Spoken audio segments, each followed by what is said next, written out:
popular belief that is shared amongst the manosphere and the MGTOW on the internet is that men are a disposable breed, wherein we live, work, and die for women, children, and society. Many people attribute it to biological truth of sperm being plentiful and eggs being scarce. Therefore, men's lives are not as valuable to civilization than are women's. I think that this premise is mostly false. Don't get me wrong. I recognize that in the past and in the present day, men are perceived as the more expendable sex in society. However, I think that men's lives are less disposable the freer the society. I think that it is government power, or the state, which I'll refer to it henceforth, that massively escalates men's disposability, rendering men's lives nugatory. In America, since the advent of the income tax in 1913, taxes have become progressively more invasive year after year.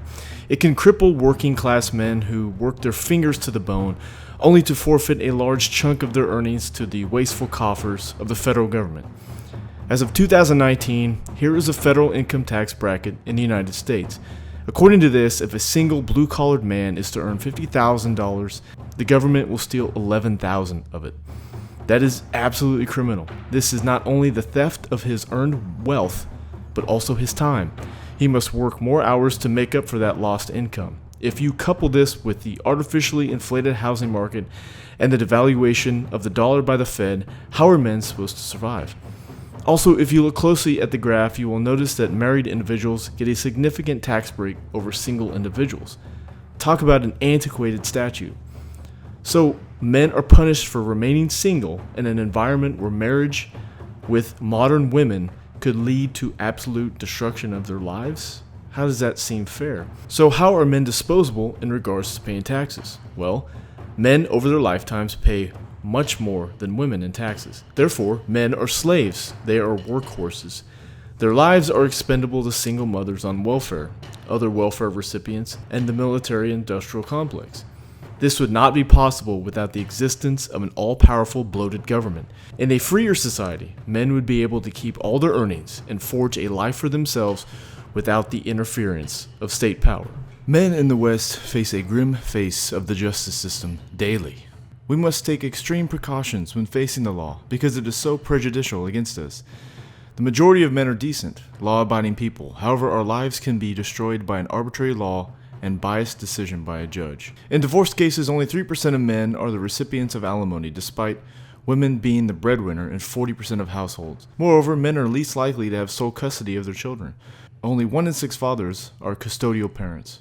What's more tragic, nearly half of the fathers without any visitation rights still financially support their children. 28.8% of custodial men receive child support from their ex, to the 53.4% of women who receive child support from theirs. As we can see here, the state commonly decides that men and their wealth are disposable, and that it is taken from them and given to women. Speaking of unfair disparities between the sexes, women are given preferential treatment in the justice system. Men are sentenced to longer prison terms than women for the same crimes, according to several studies. This one is especially shocking. It says that it finds large gender gaps favoring women throughout the sentencing length distribution, averaging over 60%. Conditional on their arrest offense, criminal history, and other pre-charge observables.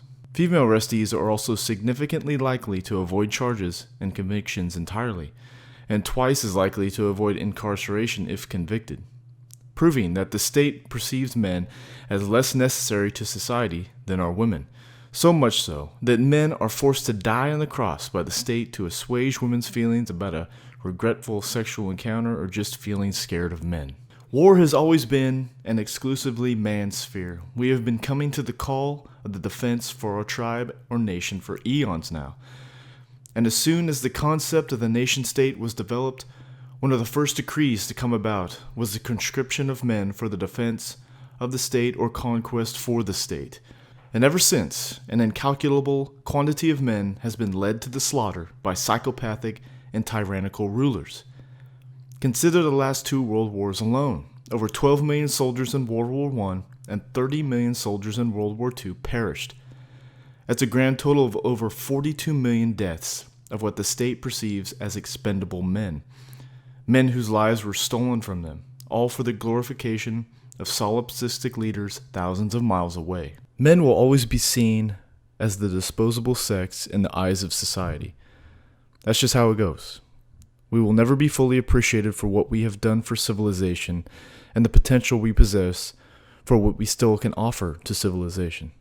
At least, however, when men are left alone to their own devices, unencumbered by an overburdening and tyrannical state, we can forge our own path, pursue the endeavors that we choose to pursue, make the kind of money we want to make, and be about as free as nature intended for us to be. Society can be as prejudicial against men as it wants, but it is not society that grinds down men to dust for its own selfish motives. It is the state that utilizes force at the barrel of a gun to use men as disposable pawns. Our enemy is not society. Our enemy is the state.